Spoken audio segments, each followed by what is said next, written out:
Hi, good evening, everyone. I'm Chris Fuller. I'm here with you all know, adore, recognize, and love Kelly Smith.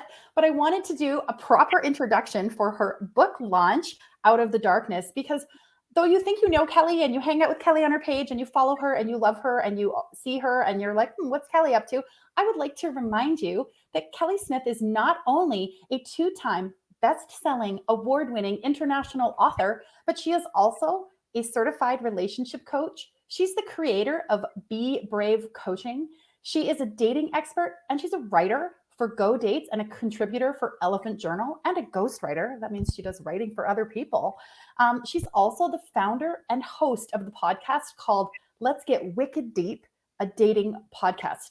And of course, we're here tonight to celebrate Kelly's two books. And besides all of those fabulous things I just said, she's a fiery redhead with the heart of gold, mom of three, incredible baker, animal lover, and Texan. I guess you're a Texan now because you live in Texas. Let's not get crazy. Okay, so she's well traveled. She's lived in a few places, but I'm so honored to be here with you tonight to celebrate the launch of Out of Darkness. So I've even got behind me here the lovely poster of your book. And hold the book up for us. That's like first thing I want to do. I am so excited. I've seen that book being held up from so many places around the world as you were getting it started in your pre-launch saying, buy my book, send a selfie. What was that like for you? That was amazing. It was a tiny bit surreal because here I am now with the release of my second book. My first book technically was never really supposed to be out there because growing up, I heard so many negative things about myself. But, you know, I kind of followed with what I wanted to do and decided I'm going to write if it's something that I love to do. And if I can help others at the same time, I'm going to do that. So having this second book out, it's an amazing feeling. I cannot wait to hear what people thought about so much of this book. I'm really excited about tonight.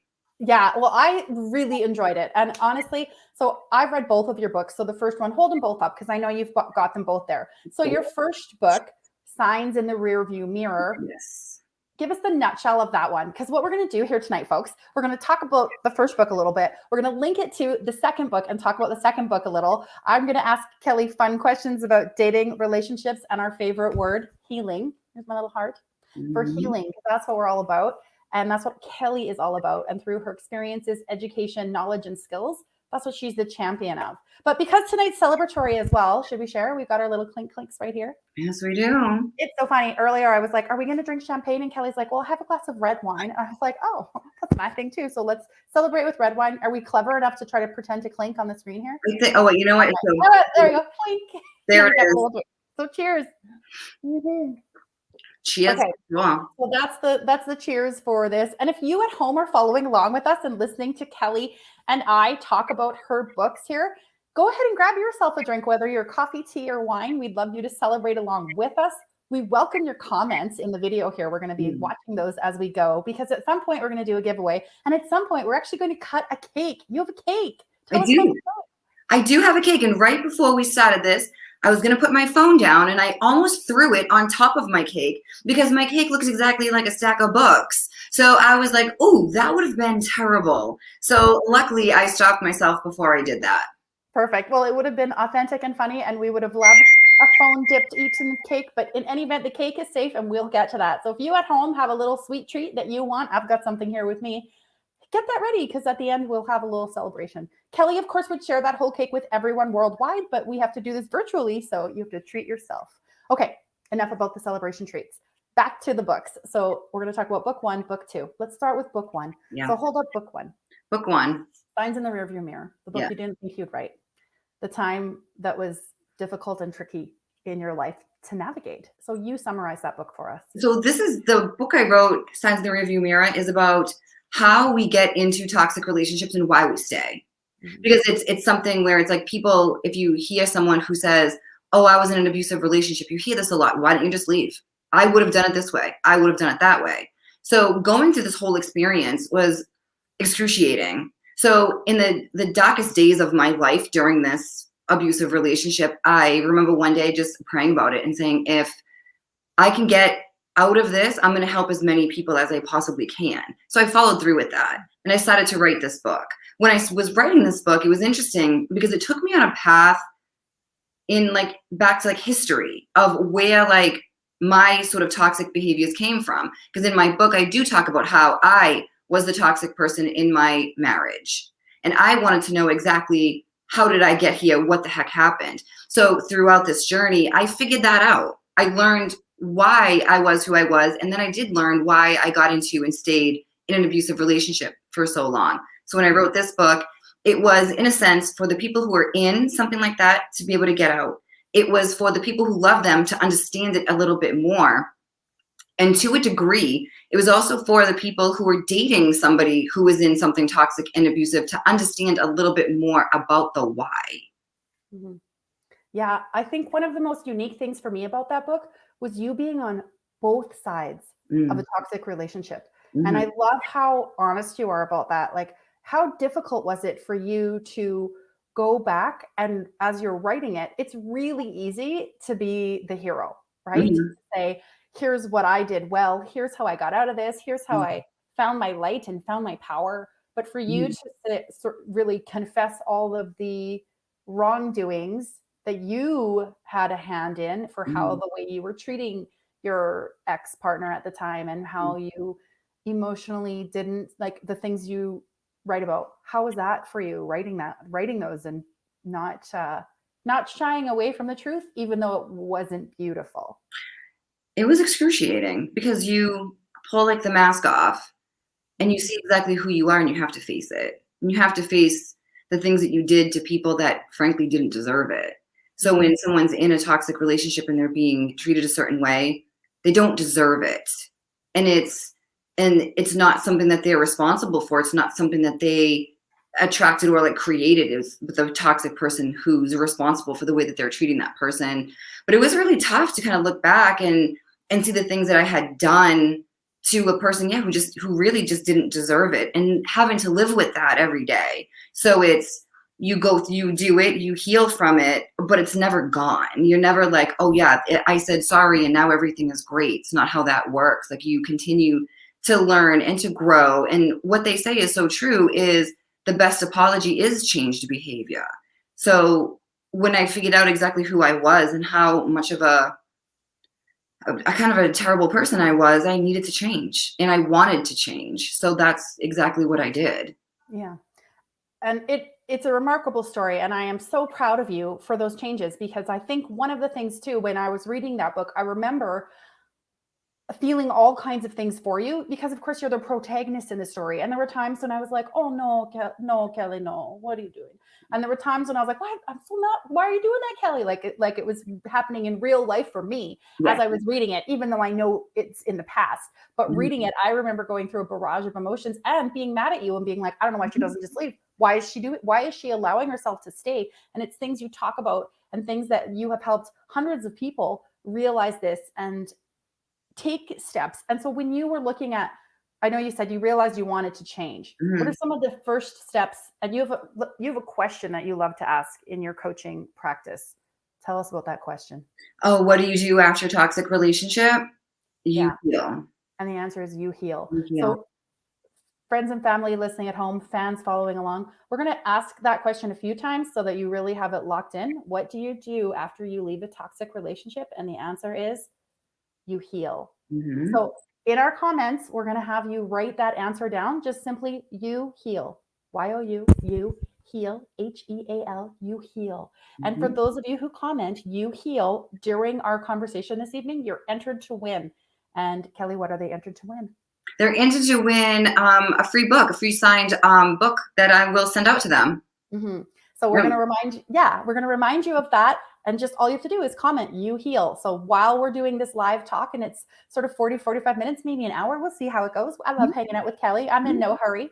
During this time, you just write in the comments, you heal, and then we'll randomly pick a winner and Kelly will send you a book. So back to you heal. My question to you then was, when you realized you wanted to make changes and when you thought, I need to do something about this, like, it's not like you just flipped the switch and went, okay, I'm better. Like, what are some of the things that you did that helped you heal? So the moment I realized I needed some kind of help was the end of the toxic relationship, the day he moved out, when my entire house was destroyed and I was like laying on the floor and it was horrible. I realized like, okay, this is my second failed relationship. I have to have some accountability in this. And I had a friend who was talking to me about Celebrate Recovery for a while. And when I was laying on that floor, I thought about that. And I was like, I need to have some kind of help. I can't keep living this way. I wasn't happy with who I was as a human. So I joined a recovery program and started doing a lot of work on that. And when I started doing that, it started to really seep in. Like the seeds started to grow. And it was slow. It wasn't overnight. It wasn't like I went to like one meeting and I was like, oh, here I am, everyone. It took me some time to like admit that I had problems because I didn't want to admit I was at fault. I knew it, but I didn't want to admit it. Nobody wants to be like, I messed up. This is my fault. So I went into these meetings just to prove that there was nothing wrong with me. There was a lot wrong with me. Yeah. So how did that shift as you were going to meetings, sitting there all smug, being like, well, you guys messed up, but I did not. And sort of going in with that air. How did that change for you? What were the things that happened either through the meetings or through other, I know you also went to a therapist for a while and there was other pieces of the puzzle. So can you remember back to that? When did you have that aha moment where you were like, oh, okay, it is me? Well, it wasn't a moment. It was more of like each meeting, I kind of started to believe it a little bit more. Each meeting I was like, okay, this makes sense. This is, and I still didn't want to admit it because I was like, but I kept going. And then the biggest thing for me was sitting in the meetings with the other women and listening to their stories and kind of like relating. And when you're in a room full of people and you feel like you're being heard and you're not being judged, you tend to relax a little more. You tend to be a little bit more vulnerable. You tend to open up a little bit more and you let your brain kind of, say, okay, maybe it is me. Maybe it is me.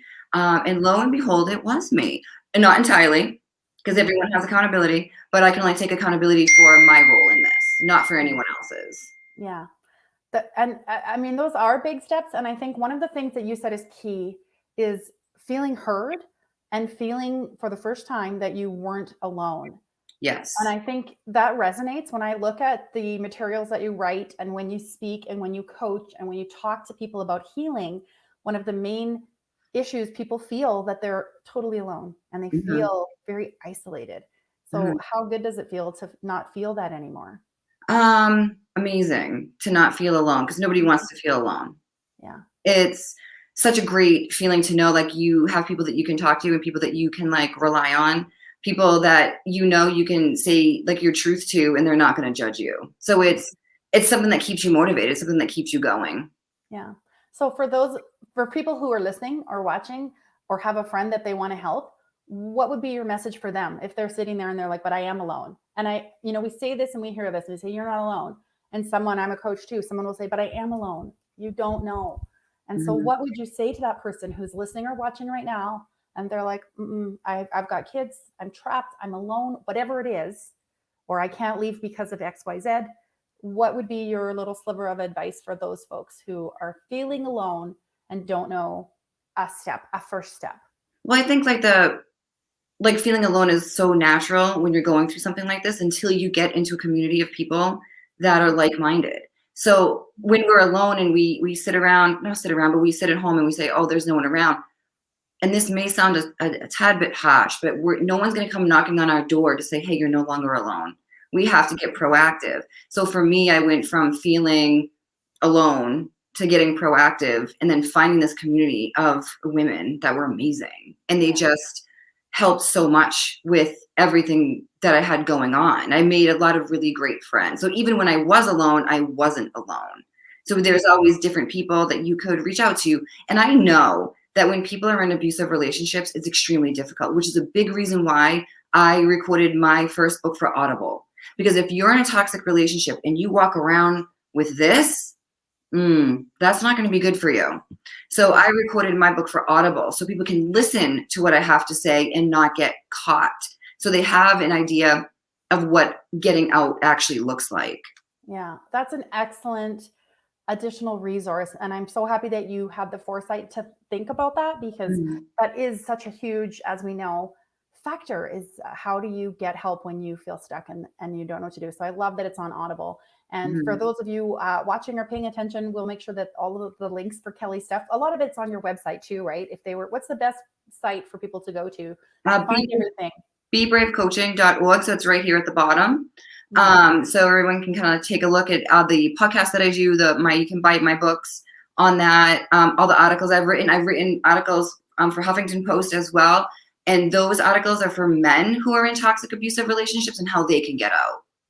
Awesome. Awesome. And I love that you have catered to both, because I think there is differences, and you talk about those in your articles and you talk about that in your book. Certainly your experiences as a woman, but it's great to have a broad spectrum of what it could be like and what it is like and all of those things. So in looking at that first book, Signs in the Rearview Mirror, for those of you at home who have read it, you know how great it is. For those of you who haven't, that's a little snippet about it. And it really is the journey of Kelly, I would say, recognizing the things that were happening to her and from her, and then taking those preliminary steps to begin the healing and to step out of that and to start a new beautiful future, a new next chapter. Is there anything else you would like to add about that first book before we move into Out of the Darkness? No, the first book has a special place in my heart for sure, because it kind of, got me out of a really dark place that I didn't really realize I was in until I was out of it. So it's an amazing book, and I love it very much. Yes. Well, I'm so proud of you, because besides the stepping into your light, stepping into becoming the beautiful future, the beautiful Kelly that you are today, and how difficult it was to write that book, but what an amazing resource it is and has been for so many people. Like, I am so proud of you for that book, because to me, that book was like a hard book. Like, it was Kelly's heart on the table hard. Yes. And so I applaud you, and I know your fans applaud you. And if you haven't had a chance to read or check out that first book, I recommend that you do. It is really worth it. And even if you aren't someone that thinks that it applies to you, or you don't think you know somebody, one of the things that you talk about a little bit too is the how friends and family can be aware or can support or help. And I think that applies to a lot of our friends, families, and listeners here tonight as well. You may not be someone who's in a relationship that is unhealthy or toxic or causing stress or difficulty or whatever the case may be, but you may know someone who is. Yeah. So that's book one. Well done, book one. So now, when did the idea for book two, Out of the Darkness, and I love this so much, and I love the cover. I just can't get enough of that cover. That beautiful red dress is Kelly fashioning herself as the, I'm on the other side. There you are. As the model on the front cover. I think that's so special and so pretty. And I love, love, love the title, Out of the Darkness. And we'll talk about that in a minute. But in this idea, I'm going to write a second book.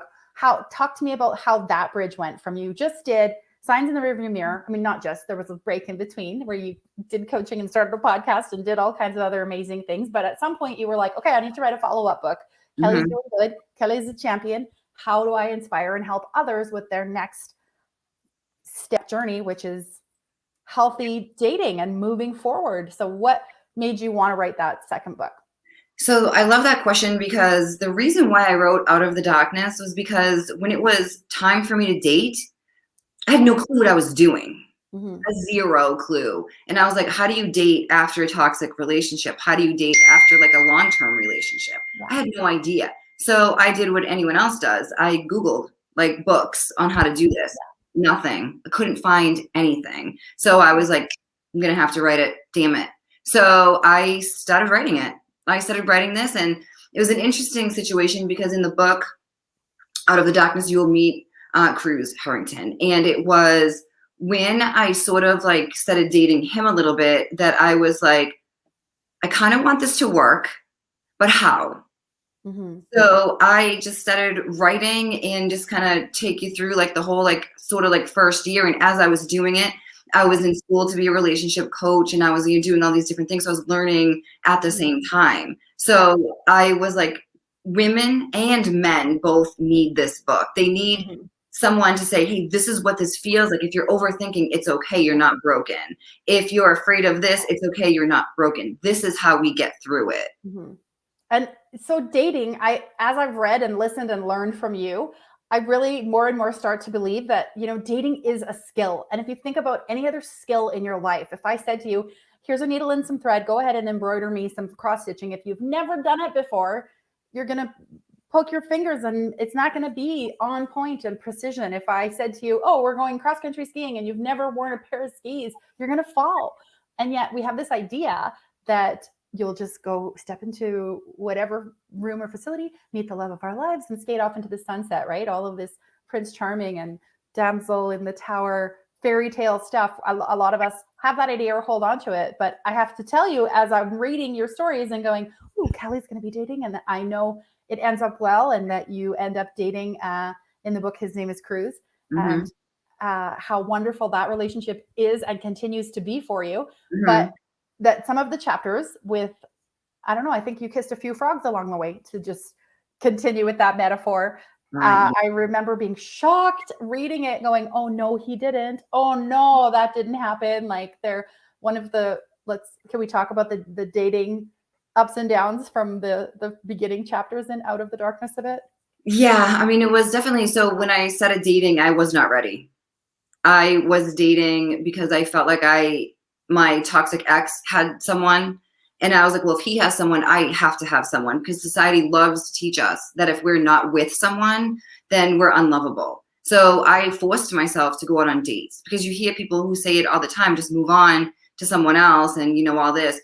So I did that, and I made every mistake in the book. I was not ready for any kind of dating. I needed to heal. So going through the recovery program and dating definitely wasn't the best idea, because it just kind of set me back a little bit, because it made me miss the toxic ex, and then made me want to see him again, because I was like, this is not him.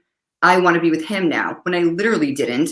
I needed to move on, but because I wasn't ready, it kept setting me back. And we gravitate to what we're comfortable with. Isn't that true? Even if it's not good for us, right? The comfort of what we know, it's sometimes easier than the unknown. And certainly if you're having terrible dates. And I remember, I'm just going to share one that was one of the, I don't want to call it a highlight, it's more of a low light, but you went on a date with someone who brought their child to the date. Yes. And I was like, what? That's crazy. I thought it was, anyways, certainly a first date, right? And then how do you, and in that moment too, I remember reading that and go, Kelly, boundaries, send him away. But you didn't. So what was that like for you? It was, I remember that day was kind of crazy, because I was under this illusion that this person was going to come to my house, which was a huge mistake, and he was going to be the most amazing thing ever, and this was going to be my love story. No. And the thing I like most about this book is, as you read it, you see that at first I have this Cinderella syndrome, and then by the time I meet Cruz, I'm much more realistic than anything. But that was an interesting one. And it's funny because, a little behind the scenes, the next day I had to call the sheriff on that guy, because he would not leave me alone. And he kept saying stuff like, oh, I'm not going to let you leave. I'm not going to let you go. And I'm just like, oh my gosh. So that one was really tough to deal with. Yeah, for sure. Really tough. Yeah. And so lessons learned from that, if you're looking at tips for people who are newly dating, obviously there's one. Do not invite them to your house. What are some of the other tips that you would relay to a person newly dating? Heal. Heal first. Yes, let's ask that question again. Don't forget, if you write the answer, you heal. Because Kelly, the question is, what do you do after a toxic relationship? You heal. You write that in the comments below on this video tonight when we're talking about Out of the Darkness, and you're entered to win a signed copy of Out of the Darkness that the lovely Kelly will be joyful to send to you. In the meantime, we're back talking about what it is like newly dating and what are some of the tips, do's and don'ts. Let's do some of the cautionary. Don't do this. So Kelly learned not to invite gentlemen callers to her house from that little mistake there. So what else would you suggest for I would definitely suggest, do not go on a first date with anyone unless you've had a phone call. Don't just swipe and agree to go and meet someone because of how they look, or just because you want to go out. Also, don't let them pick you up. Make sure you drive yourself there. Another one is don't drink too much at all, I would suggest. I would also suggest making it a day date. Do not do a night date, because you don't know who you're going to meet. You have no idea. So make it during the day, whether it's a coffee date or donut shop or who knows, a walk in the park or something. So do that to kind of meet up with them first to see how you feel about them. I love that. I love all those tips. I know you and I've talked about this a little bit before as well. And another one is just to have a really good end time. If you're meeting at 1, be like, I have to go at 2. I have another thing coming up. Because if you like each other, you'll reconnect. But if you don't, it gives you a nice out instead of feeling like you're trapped all afternoon with someone. Because it's not really found this in some of your experiences where you Mhm. were like, the need to be polite supersedes your need to just be like, this isn't for me. Right. And that's a crazy reality. But I know a lot of us face that because society has taught us to be polite and Mhm. talk to the person that doesn't have friends and think of the other person first and different things like that that maybe don't serve you in the dating world. And so Right. to have all those tips that you just said and to have a sort of exit strategy as well, I think those are Mhm. really good tips. Really good Yep. tips. Also, yeah, definitely having an exit strategy, dropping a pin when you get there, making sure Mhm, someone knows where you are. I mhm. have a few stories that did not make it into my book because they didn't really need to be. And there were a few times where I did not do something like that, and I should have. So Yeah. definitely drop a pin. Let at least one person know exactly where you are at all times. Yeah. Yeah, I think those are all good tips. And it's exciting when you're dating new people. It can be really exciting, but those safety things are just something in today's world that are should not be overlooked, right? No. You don't want to No. have something go sideways and then spoil it for you even more because you never know if you need 2 dates or 20 or 200 before you meet your person. And that's one of the crazy things. Did you ever feel a little bit hopeless as you were going on these dates like, oh, this is exhausting. I'm so tired of these garbage dates. Yes, of course. I think every human that dates definitely goes through that. Whether you've been in something toxic or not, if you're dating Mhm, nowadays, you definitely feel like, what on earth is you feel like you're just in a one big practical joke. Like, what is this? Like, mhm. it's so wild with some of the stuff that you experience while you're dating, especially like after a long-term relationship ends, because we sort of land on this planet and we're like, where are we? What is this? Like Mhm. you have all these terms that are popping up, ghosting and zombie and breadcrumbing and every day for some reason they're adding more and more words to this, which pretty much mean the same things. So it's you have to learn, you almost have to go through like a class or like a boot camp in order to figure out how to date and like what certain things mean, like certain terminology where you're texting and stuff like that. And everyone has all these ridiculous rules like don't text here, don't call there, don't be too needy, don't respond too fast. And all those honestly, all those rules for me, I tried to mess with those while I was dating. But Yeah. when I met Cruz, Mhm. out the window. So what do you mean when you say that out the window? It was I just was like, I'm not if he calls me and I want to take his call, I'm going to do it. yeah. If he sends me a text and I want to respond in 13 seconds, I'm going to do it. Yeah. So And if you were just following your heart without trying to play any games. yeah, because I didn't want to play any games because I Mhm. wanted to have just I for me when I met him, I was like, okay, I want to see how this goes when I'm 100% myself. Mhm. 100% myself with like, we always have these like masks on when we meet someone. We try to be a better person than who we are. And I remember going to meet him and thinking to myself, like, I don't care if he doesn't like how big my quads are or the shoes that I'm wearing. This is who I am, and I'm going in there as me, and Yeah. that's it. How did So, that feel? How did that feel for you going to a date? So, how did it feel for you going for that date, knowing that you were just going to, for lack of a better term, let it all hang out? You were like, "I'm Kelly, take me or leave me. This is it." it was Like, how did that amazing. feel for you? It was amazing because it was win-win for me. Because Mhm. if he liked me and wanted to keep seeing me, win.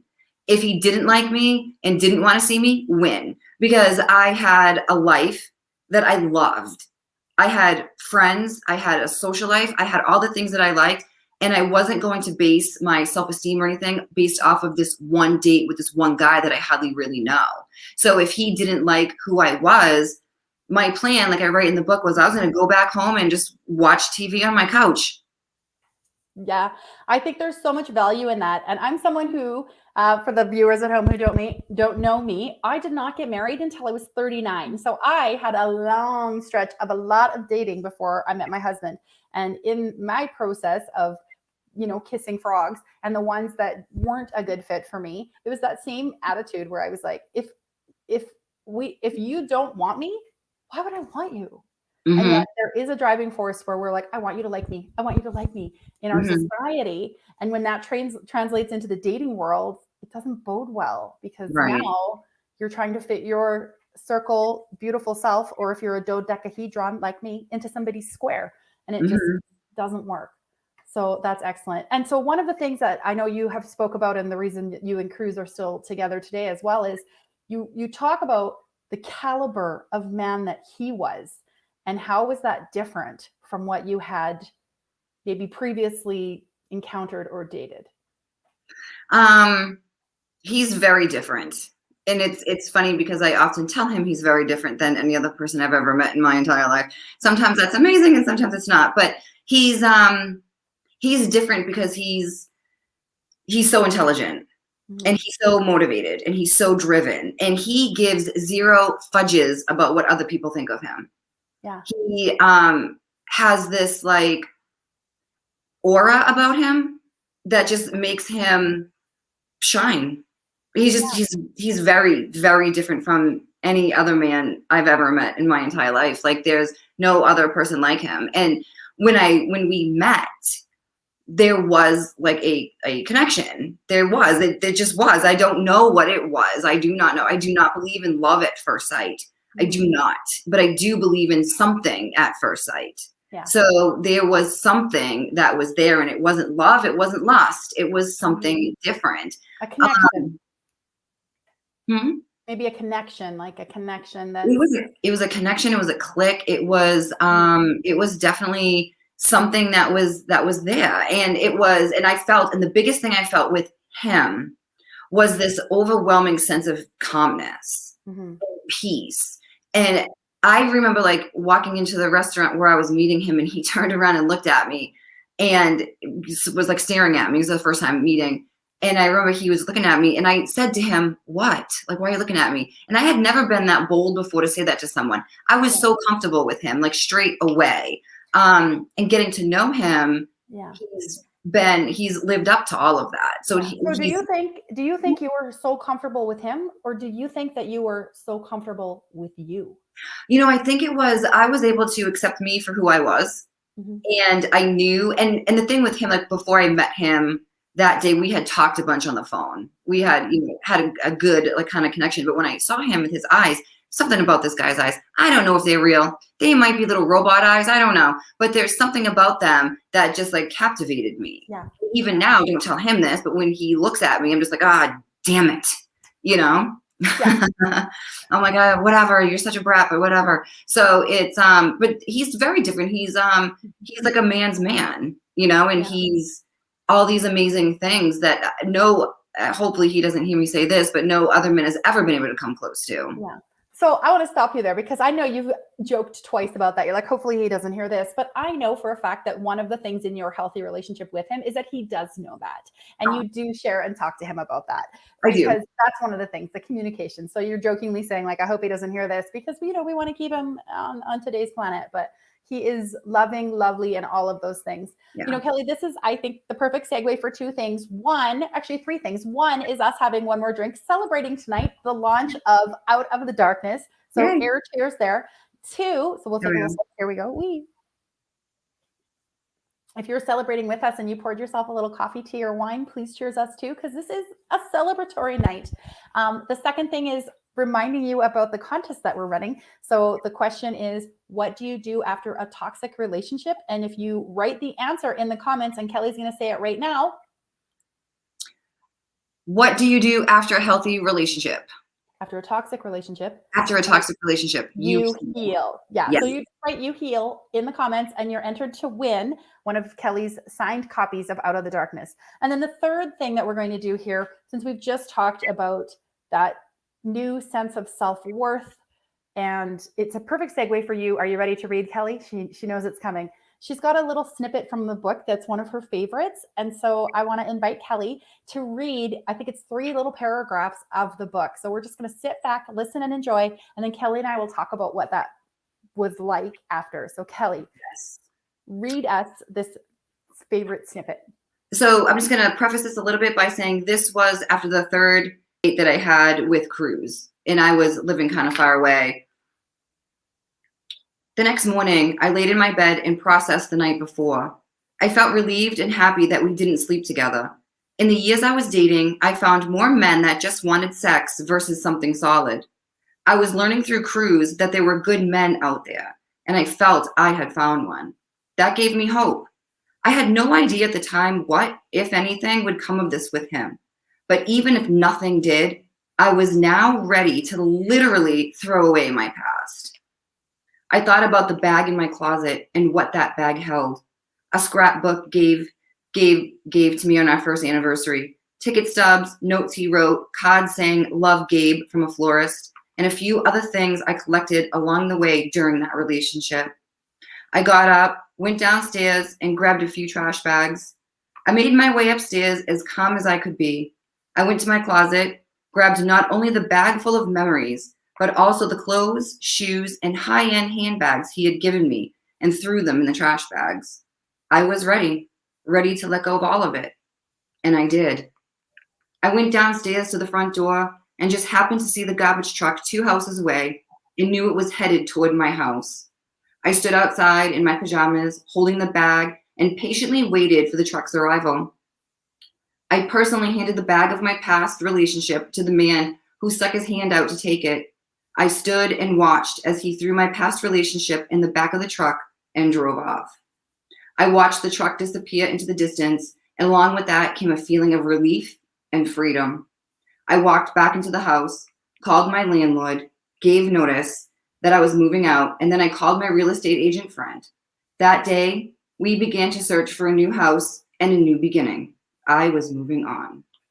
Okay, those of you at home right now, you're going to reach into your pockets, you're going to grab your imaginary glitter and confetti, and you're going to throw it in the air. We are celebrating. As you were reading that, I was like, yes, Kelly, go get going. And that is such a big, beautiful 3 paragraphs, just a snippet from one of the chapters talking about, so out of the darkness is now Kelly, stepping away from all that toxicity, going forward into healthy dating, even though you kissed a few frogs along the way, but you were still able to employ, as you learned and as you went forward, what it is you would tolerate and accept in how you were to be treated, and how you would also rectify your treatment of another person.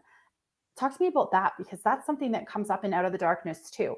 How you recognize the times when you're like, the old me might have done this, and now I'm going to improve and make these choices instead. So your recognition and do you know what I mean? Will you talk to me a little bit about that? You know, it's there are definitely times where I felt like old me might come out during this recovery process, definitely. And sometimes it's really hard, especially when you are recovering from anger, when you're recovering from that. And for me, and you'll read in my book, for those of you who haven't read it, I wasn't recovering from just basic anger. I was recovering from violent anger. There were a lot of things that I did, not proud of, where I turned to violence when I was mad or angry. So there were a few times throughout this where I got so mad that I wanted to be who I used to be, but was able to hold myself in, because there's at one point my therapist had said to me, what kind of a woman do you want to be? Not what kind of a girlfriend, what kind of a wife, what kind of a sister, what kind of a mom, but what kind of a woman do you want to be? And for whatever reason, I held on to that. And that just made me, like, in those darker moments where I could have regarded something else, I didn't. And I stayed true to who I wanted to be, the kind of woman I wanted to be. Yeah. And those are choices, but they're not easy. And so I love that you mentioned your therapist again, because I think that that's one of the things too, when you look at healing and you look at what do you do after a toxic relationship, you heal. And the key thing there is you don't have to do it alone. No. And you providing coaching services. I love that your coaching foundation is called Be Brave Coaching. Yeah. Because I think Be Brave is at the heart of so much of what you talk about, you champion with your own life and examples, and the way that you talk about the ways that people can go forward. And it doesn't matter what you've gone through or what you've been through, you can have a beautiful future if you only have the courage to be brave. So I do love that coaching term. I wanted to ask you about how you chose Be Brave Coaching, but I think I just answered it for us.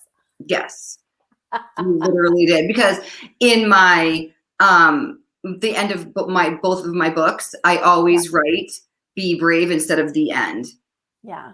So yeah, because and when I recorded for Audible, they're like, no, you have to write "the end," and you have to say "the end," and I'm like, so I did. Yeah. Okay. In that one exception, just because it's a listening cue.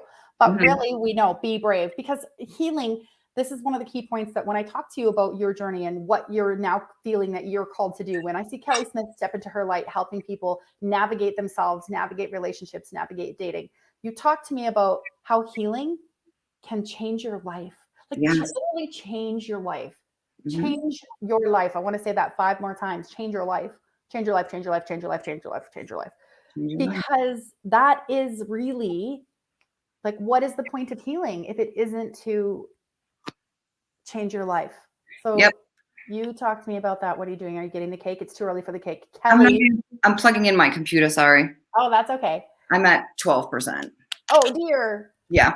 Okay, so that's good. So yeah, I think healing is definitely the way to change so much. Like when you heal and you really start to accept yourself for who you are, life gets a lot easier. Where you're not so like focused on the opinion of other people, where you're not like stressed out about what other people might think of you. When you're a whole person, when you acknowledge and recognize that you are a whole person on your own, life just gets easier, where you are more free to be yourself. You wear what you want to wear. You go where you want to go. You eat what you want to eat. You take yourself out. You're able to do all of those things when you heal. And getting to the healing, it's not easy. Mm-hmm. You do feel alone, because in the book I write about how you can call your therapist, you can call your sponsor, but your sponsor won't always be available. Your sponsor also has a life. They try as hard as they can to be available, but they can't always get there. So when you walk out of your meetings, when you are no longer talking to your sponsor in that, like the same day, you have to figure yourself out on your own. And there are some dark times, but as long as you continue to move forward and you really want this, then you will be able to push through and you'll be okay. Mm-hmm. Because and I think one of the things that you champion as well is that recovery is not like there's not a single resource you can just pick up and you can just like, it's a process. And Right. I love this word process, and I love the word journey. And you just talked about that a little bit right there, where you're like, even if you're up here having the time of your life, the next day, the next moment can be down here and then up and then down. And how do you navigate that? Yeah. So talk to us a little bit about that recovery being a process and maybe the process of it, because I know that's something that is really near and dear to your heart as well, is honoring that process and knowing that it's not something instant ever. It isn't. And even now, like all these years later, like you're still like, I'm still recovering and still healing from like so much. So it is like every day. Like you could wake up in the morning and feel one way, and then a couple hours later you might hear a song or smell cologne or something, and then you're like, oh my gosh, and you're back to like, you feel like you're back to like where you were, and you're not, but you feel like that. So it's when you're in recovery, which is why I highly recommend going into recovery, because it's they give you tools and they teach you how to do these things. And I was able to take a lot of the tools that I learned and use it now in my coaching. So I can use it now in my coaching, and I can use it in my own life. Yeah. And then you learn and you grow, and then you are able to help so many other people in the same way that you at the time needed that help in order to like continue healing and growing. Yeah, that's beautiful. And I love that, because, I was recently looking at something too about the difference between, like, say, venting with friends and speaking to a coach, or speaking even to a higher level therapist or somebody specifically trained for something. And one of the things that it said was, if you're just venting with friends, what's your plan? What's your treatment plan? What's your healing plan? Yeah. And you don't have that. So if you're just someone that's like, oh, I'm good, I don't need help, I can just vent with friends, but you're still in that, like, you're still stuck. I think that's one of the things that is super key. And I think it's really like, how do you feel about the stigmas around recovery program and the stigmas around therapy? Are they changing? Are they going away? Is it more acceptable? Like, how was that for you when you first started that part of your journey? I think it's more acceptable. It seems to be more acceptable to go and get help. And I think it's something that so many people are doing more and more. And I think when you're in something toxic and something abusive, you don't realize what can help or who can help. And I also feel like a lot of times people, coaches, etc., don't realize it unless you've been in something toxic and something abusive. More often than not, you have financial abuse going on in that relationship. So a person who is being controlled with money can't call a coach and spend $200 an hour to get help to get out. You can't. It's you usually don't have access to funds like that. So I think the problem is, like, as we know, like, healthcare in this country right now is so expensive, and we need this. Like, we need to have, mental health care. We need to have that. And I think it's less of a stigma now to have it, and more like people can't afford to do it because it's too costly. It's too expensive. Yeah. And that is an absolute real crisis, real problem. I hope and pray that as the light gets shone more and more on mental health, I think even employers and workplaces are sort of recognizing more that you may need mental health breaks and days off and things like that. And I think the shift is better. And I think you're right. The stigma is perhaps a little bit less. The cost of care at all levels, I do feel for people who can't afford it. I'm lucky. I lived in Canada. We have a lot of coverage on things like that, including therapy for mental health and other types as well. So it's heartbreaking for me to know that there are people who need help, people who even want help, and they're like, I don't know where to begin. And so looking at the opportunity for maybe some free resources, do you have anything you could suggest? I know that they could get your ebook and listen. And part of the beauty of listening to a story is you do feel connected. You do feel connected to cute little Kelly with her red hair and her cute little accent, telling a very real story, though. There's nothing cute about the story. It's very real and it's very relatable. And even as someone who didn't have a toxic relationship background like yours, still reading it and so I didn't do the Audible, I read it, but I could hear, now that I know you, so I could hear your voice like you were reading it in my ears.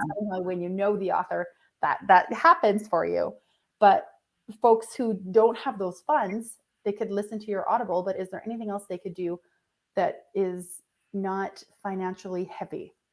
So there's this great program that I'm affiliated with called Abuse Talk, and it's located in the UK. However, Jennifer Gilmore, she's a really great friend of mine. She was also in abusive, toxic relationships, etc. And she hosts something that's pretty amazing, and it's on Twitter, and then she also has it on Facebook as well.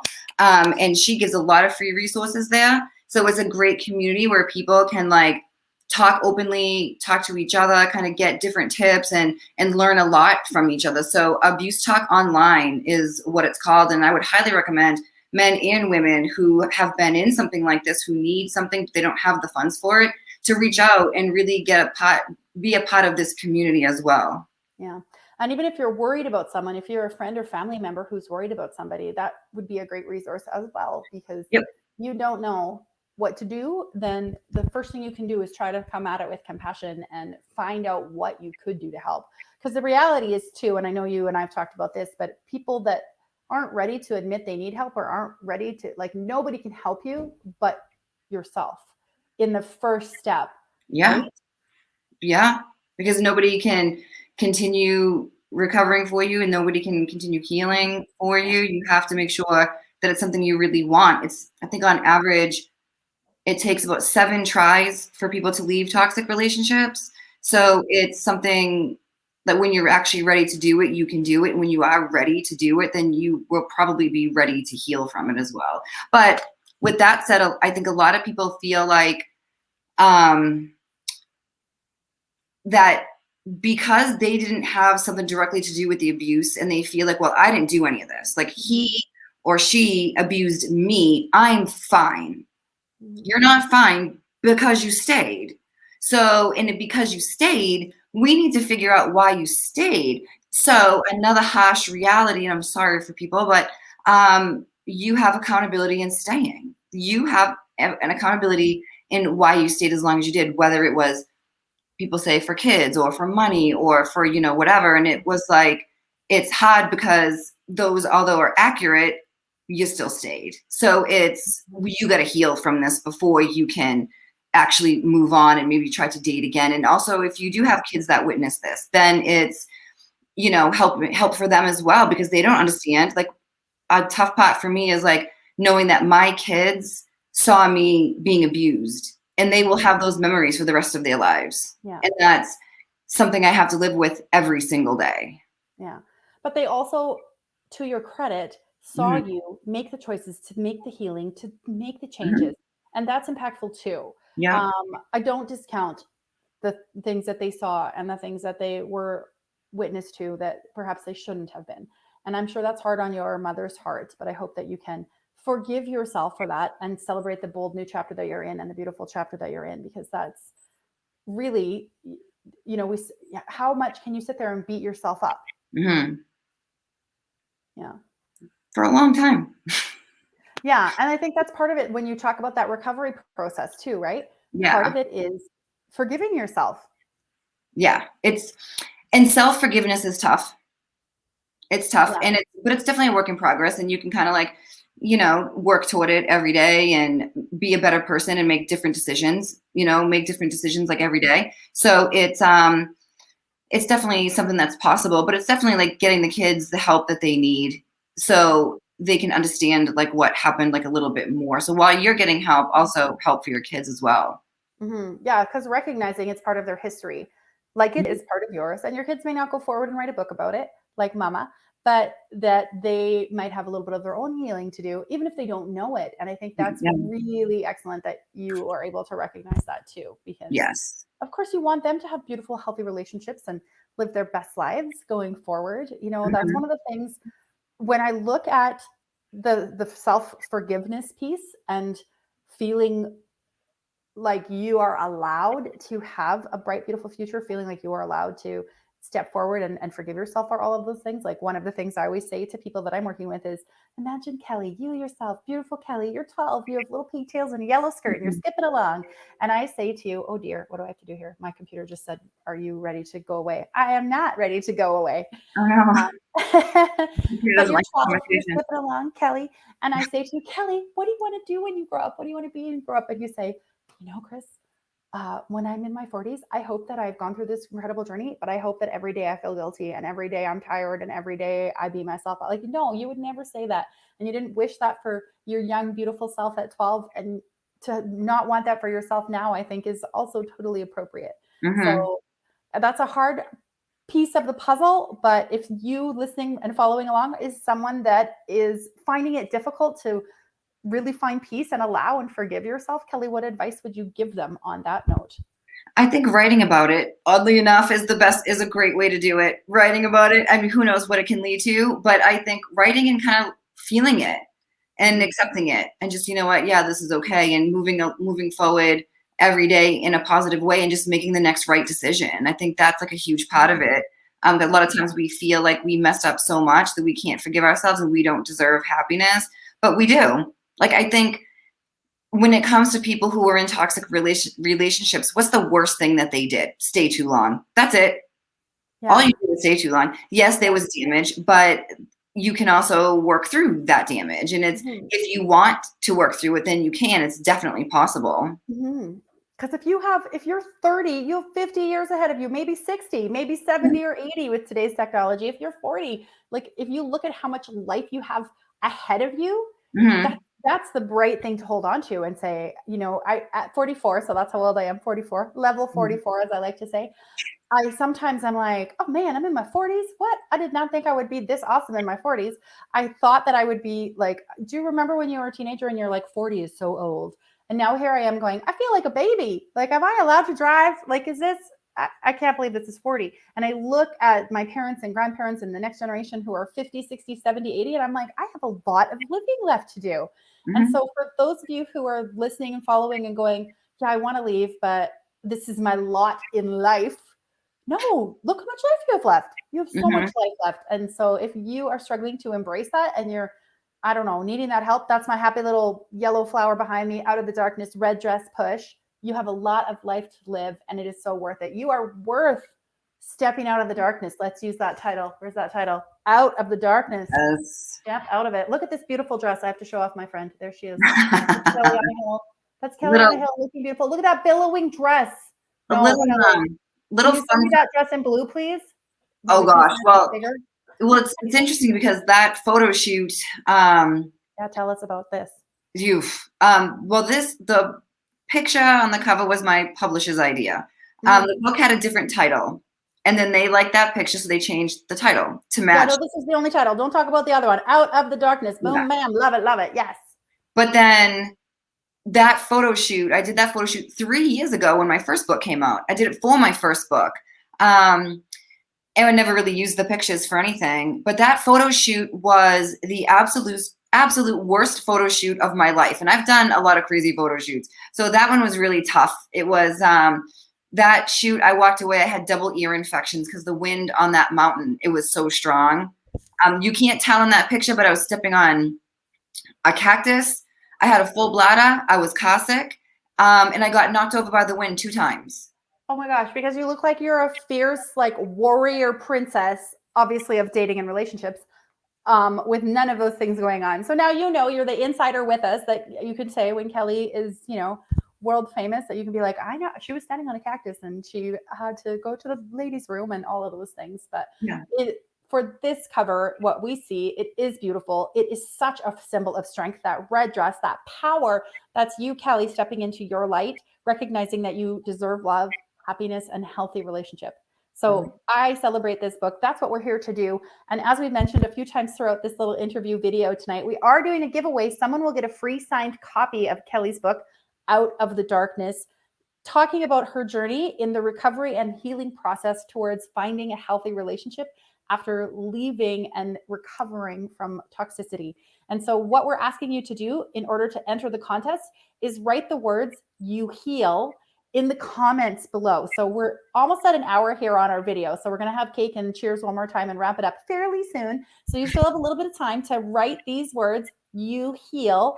And that is the answer to the question, what do you do after a toxic relationship? You heal. Mm-hmm. And that's what Kelly is all about. Yes. You heal. Heal. Yes. Yeah. That's the way to go. And you look at that whole staircase, you don't have to get to the top tomorrow. You just go one stair at a time. One step. All you got to do. Mm-hmm. Yep. And it's okay if sometimes you have to sit on that step for a little bit. It's okay. And cry a little and phone your friend Chris in Canada. Or we didn't know each other at the time, but we certainly have had quite a few little fun phone calls now talking about life and times and all the fun things around coaching and dating and book writing and all many more things, but we won't get into that because then I'll start stealing the show, and that's not what we're here for. That's funny. So Kelly Smith, is there anything else you want to say about Out of the Darkness before we show off your beautiful cake, cut a slice, and send our fans, followers, and friends on their fabulous way on this Thursday evening? So a few things I kind of want to say about it was with the end of the book, you'll obviously read the whole thing, and there's a chapter in it at the end, chapter 12. And chapter 12 means a lot to me. And it's, I believe the title of the chapter is where I finally belong. And in that chapter, it's that chapter means so much to me because that is when I was able to meet Cruz's family. And when I met them, I was terrified because that's a part of it. When you go through something toxic and something abusive and you went through certain things with that person, and then you go through all your firsts with the new person, meeting the family is a part of that. And that is scary. And it was scary for me, especially because my first book was how I used to be abusive to my ex-husband. So it's, what kind of mom is going to be like, oh, this is like amazing. Yes, please take care of my son. So I was terrified about what that was going to be like. So you have to learn, read more about how that whole thing unfolded throughout the book. But, the end of it was, and my editor sent me the edits, and she was like, this is the most beautiful part of the entire book, was where I, was with his family. And the way I felt was I finally found the place where I belong. Yeah, that belonging it is beautiful. It's one of my favorite chapters too. And I love that you mentioned it because I remember reading it and being nervous because all those thoughts, did they read the first book? Did they secretly hate me? What is it going to be like? How am I going to, everything that all of your worries, and I won't say too much because I don't want to give it away for folks who are going to read Out of the Darkness, your beautiful book. But it is a beautiful, beautiful, I love that chapter. Yeah, I really like that chapter. The sense of belonging was nice because I didn't really have that with my mom and my family. So not my sister is amazing and my brother too, definitely. But like the rest of the family was a little bit more difficult. So when I felt that sort of like the beginning signs of acceptance, Mhm. it just made me feel like so happy. And it was, so for me, it was something super, super important to really get to know his extended family as much as I could in his time. So it wasn't about me, it was about him and his time. And I feel like I've been able to do that. And I'm like so proud of that. And I think it's such a great sort of thing. But I love the fact that I take the readers on the first year of what it's like to be in a healthy relationship after a toxic relationship, the things that we worry about, things that are normal, things that you try to work through and get through. And Mhm. I just think it was such a great And experience. yes, and I love that you shared that part of the experience too, because mistakes are made, and you talk about Mhm. that. But then you also talk about like how you re- talk about it, have conversations, and Mhm. realize, okay, this isn't the end of the world. This is something happened, and now we're going to talk about it, and now this or whatever it was. So I Mhm. do love that you go further than just the random dates of the I don't want to give it all away because there is some humorous moments in these Mhm. dates that you go on before you meet and then end up staying with the lovely cruise. But yeah, I love that you share more about the healthy side. And I think that's beautiful that you deserve that too, Lady Mhm. Kelly, that happiness in Mhm. your life. Yeah. Thank So, you. Out of the Darkness, once again, we are here celebrating the official launch of Out of the Darkness. Hold up your copy of the book there, Kelly. And we are giving away a free copy of that book tonight. We will announce a winner at the end of our interview. All you have to do is write in the comments below as we're talking, you heal. That's the answer to our question. What do you do after a toxic relationship? And the answer is you heal. And that's what Kelly Mhm. is all about with her Be Brave coaching. That's what she talks about on her dating podcast, Let's Get Wicked Deep. That's what Mhm. she writes about. That's what she coaches and helps relationships about. I mean, I could go on and on. And that's Mhm. what we've talked about for the last hour here. Kelly, are we ready to cut some cake? Yes, I believe so. I'm going to show the Okay. cake real quick. Yeah, so Kelly's going to show us this cake. She's ordered this cake from a beautiful artistry. That is a cake, my friends. A cake. Yes. It's a cake. That's why she almost wrecked it with her phone. Yes. So Kelly is going to cut a piece of that. And if you at home are following along and you got yourself a cupcake, a muffin, a piece of cake, a popsicle, or something, and so you'll laugh at me because I do have a little sweet treat for myself here. Yeah, what did you So end up get your. getting? So it seems so small. I have a celebration croissant, but I never have them because they're so buttery and I love good. that. And I love them so much. So I was at the bakery and I was looking and I was like, I really should get a cupcake with like icing and put a little sparkler in it. And I was thinking about that. And then the baker's like, what would you like? And I was like, one croissant, please. Well, I So cut my little on slice. my way, there's your slice, and I've got my celebratory Yes. croissant, and we've got our glasses of wine, and we are celebrating Out of the Darkness. Kelly Smith, her second book. Well done. So, friends at home, we are going to eat our cake. We're going to eat our croissants. We are going to give Kelly that round of applause, celebrating Kelly, glitter in the air, jazz Thank hands, you. whatever it is. And the winner, I guess, can you see the comments on your screen? Because I can't see them because it's Nope, yours. I So can't. I think the thing is we're using StreamYard. So we're going to close this up Mhm. and wish you all a beautiful night. But in Mhm. the main comment, Kelly's going to edit that and tell you who the winner is. And also in that main comment is the link. You could just click directly to the bebravecoaching.org. And if it isn't there, you're going to edit it in now because I just said Mhm. it was. Yep. And that's where you can get all of the resources, all of the time, all of the talent, all of the books Yeah. from Kelly. Signed copies, yes.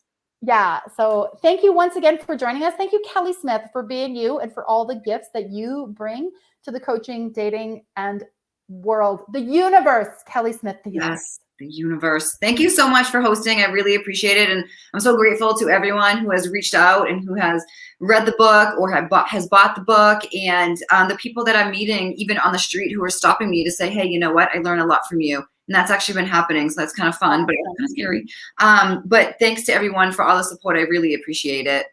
Yeah, awesome. And please continue to support Kelly. And so, how do you do that? Invite friends to follow her page, invite friends to follow her group, buy that book as a gift for someone. tell people about the book. Honestly, as emerging authors, and even though Kelly's done a second one and she has tens of thousands of followers, the way that we succeed as authors, as coaches, is word of mouth. Is you sharing your excitement and passion about what we do. And the same goes for Kelly. And it's really hard to toot your horn all day long. And so that's what I'm here for. Toot, toot, get Kelly stuff, but tell your friends, because that makes a difference. And you think, oh, I'm just one little fish in the sea, but all the little fishies make a great big school. And then Kelly has a whole batch of sharks helping her succeed. Nice. And what do we want? We want Kelly to succeed. Boom.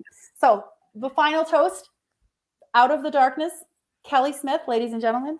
Thank you so much. Thunderous applause. This is your cue to hit the stop recording and I'll. Okay. Thank you. Bye for now.